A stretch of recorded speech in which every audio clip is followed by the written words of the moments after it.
কি কিছু বুঝলেন যে কিসের ব্লগ হতে চলেছে আজকে? আশা করছি আপনারা প্রত্যেকে বুঝতে পেরেছেন। আজ আমার বরের জন্মদিন। সকাল থেকে তো বাড়িতে ছিল না, তাই রাত্রিবেলাতে হচ্ছে একটু আয়োজন। আয়োজন মানে খুবই অল্প স্বল্প। এই যে ছোলার ডাল হবে, আর তার সাথে লুচি, পায়েস, মিষ্টি, ব্যাস এতটুকুই। আজ আর সেমন কিছু হবে না, কারণ ওর পেটটাও ভালো না, প্রচণ্ড গ্যাস অম্বল হচ্ছে, সেই কারণে এখন হালকা পাতলাই খাচ্ছে। ভাজাভুজিতে একদমই নয়। 4টে লুচি ওর জন্য বানাবো, তার বেশি একটাও দেবো না। বলেছি আগে শরীর ঠিক হোক, তারপরে নয় পঞ্চভাগে সমস্ত কিছু করে জন্মদিনের খাওয়া দাওয়াটা একদিন হবে। গত 2 বছর আমি খুব বড় করে ওর জন্মদিন করেছিলাম, আমার মনের মতন করে, একটু ঘরটাকে সাজিয়ে, কেক এনে বাড়ির সকলকে নিয়ে। আর এই বছরে যেহেতু ওর শরীর মন কোনোটাই ভালো নেই, তাই আর কিছু করাও হয়নি, ইচ্ছে করেই আর করিনি। এই সমস্ত কিছুতে ওর খুব একটা আনন্দ হবে বলে আমার মনে হয় না, সেই কারণে আর করিনি। তো যাই হোক, জন্মদিনের দিন মায়ের হাতের পায়েসটা যখন পাচ্ছে, আর বেশি কিছু ওর লাগবে না। পায়েসটা আজ আর আমি করিনি, জন্মদিনের পায়েস মাই করেছে, আর আমি এদিকে ছোলার ডাল আর লুচিটা করেছি।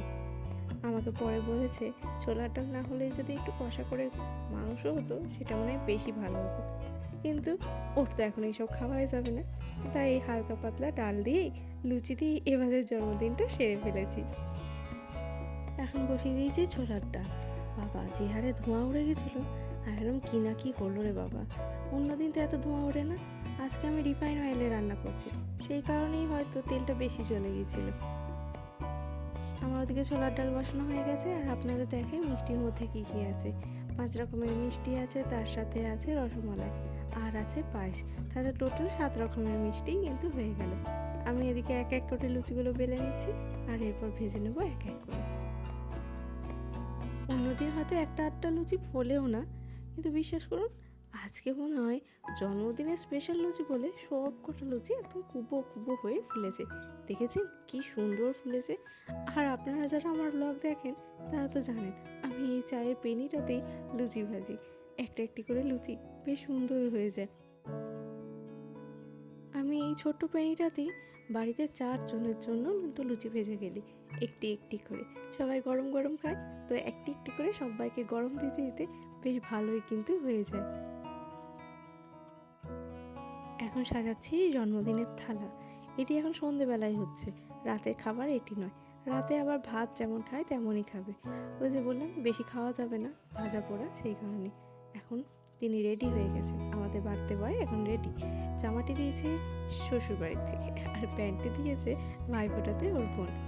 আর তাই নতুন জামা পরে একেবারে বসে পড়েছে। আপনারা দেখেছেন কখনো জন্মদিনের আশীর্বাদের আগে এভাবে খেয়ে নেয়? খাওয়ার পরে বলছে মিঠা মিঠা লাগছে। আচ্ছা বলুন দেখি, ছোলার ডাল কি আর ঝাল ঝাল হয়? তাও যদি কষা কষা আলুর দম করতাম, তাও না হয় একটু ঝাল ঝাল হতো। এখন ধান দুব্ব প্রদীপ জ্বালিয়ে পায়েস দিয়ে ছেলেকে আশীর্বাদ করলেন মা।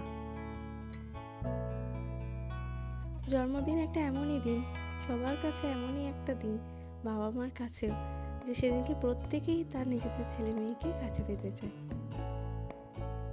জন্মদিনে যতই সারপ্রাইজ গিফট থাকুক না কেন, যাই থাকুক না কেন, মায়ের হাতের পায়েসটা যতক্ষণ না পায় ততক্ষণ না শান্তি লাগে না, ততক্ষণ জন্মদিন ফিলিংসটাই আসে না।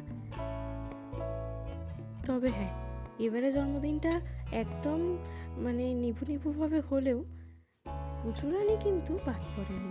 কাকার জন্মদিন আর ও আসবে না তা কি হয়? এদিকে ও খেতে বসেছে, আর ওদিকে পুচুও চলে এসেছে। পুচুর জন্য আমি তখন লুচি ভাজছিলাম, আর পুচু আর কাকা মিলে গল্প করছিল।